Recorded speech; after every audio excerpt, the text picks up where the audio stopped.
मित्रों, ये कहानी लड्डू गोपाल की एक सच्ची सेवा की कहानी है। ये लड्डू गोपाल की कहानी और उनकी एक ऐसे भक्त की है जो निस्वार्थ भाव से अपने प्रभु की सेवा में लीन रहती है। अनजाने में ही सही, लेकिन वो कुछ ऐसा कर जाती है जो सिर्फ एक सच्चे भक्त ही कर सकते हैं। और फिर श्री कृष्णा के बाल स्वरूप लड्डू गोपाल की अपार कृपा उस पर बरसती है। तो चलिए अब इस कहानी का आरंभ करते हैं। एक समय की बात है, एक गांव में दो वृद्ध स्त्रियां रहती थीं। दोनों का इस जगत में कोई नहीं था। वे दोनों ही एक दूसरे का सहारा बनकर बड़े प्रेम भाव से रहती थीं। हालांकि धर्म से दोनों अलग थीं, लेकिन विचार से एक थीं। उनमें से एक महिला हिंदू धर्म की थी और दूसरी जैन धर्म की थी। दोनों अपने अपने धर्म के हिसाब से प्रभु की आराधना किया करती। उनमें से हिंदू धर्म की महिला थी।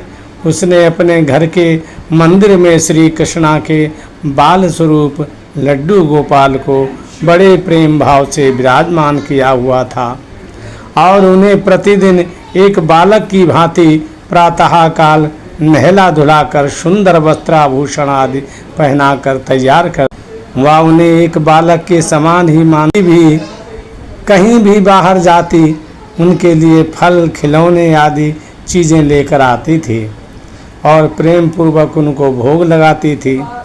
इसी तरह वे दोनों महिलाएं एक दूसरे के परस्पर सहयोग से अपना सुखमय जीवन व्यतीत कर रही थीं।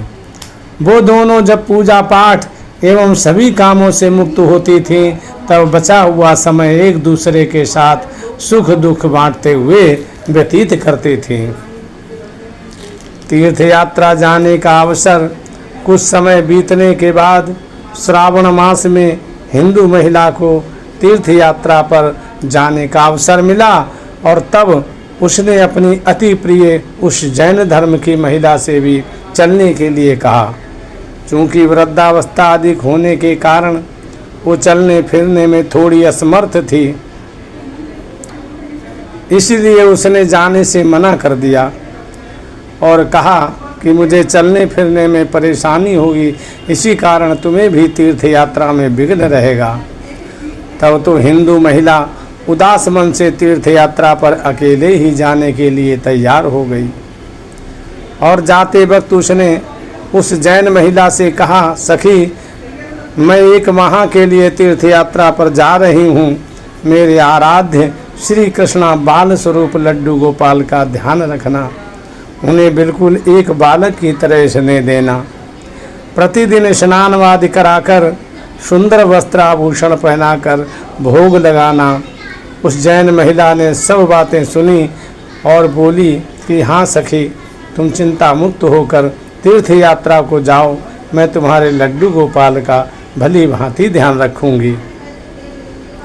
इतनी सब बातें बताकर वो महिला तीर्थ यात्रा को निकल गई और जैन महिला ने सारा कार्यभार अपने सानिध्य में लिया और बड़े उत्साह और उमंग के साथ सुबह उठकर खुद नित्य कर्म से निवृत्त होकर लड्डू गोपाल के स्नान की तैयारी में लग गई।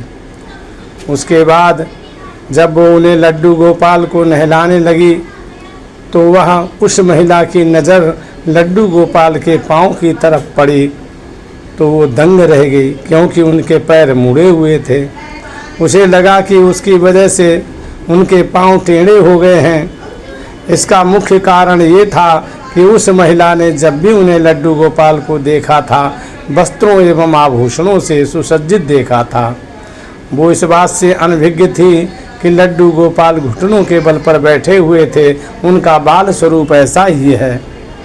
वो बहुत परेशान हो गई और सोचने लगी कि मैं अपनी सखी से क्या कहूँगी। उसने इतने विश्वास के साथ मुझे ये जिम्मेदारी दी थी और मैंने लड्डू गोपाल की देखभाल सही से नहीं की। ये सब सोचकर वो चिंतन में बैठी ही थी। ये सब सोचकर वो चिंतन में बैठी ही थी कि उसे याद आया कि उसकी सखी ने कहा था कि लड्डू गोपाल सिर्फ एक प्रतिमा नहीं बल्कि जीवित होते हैं।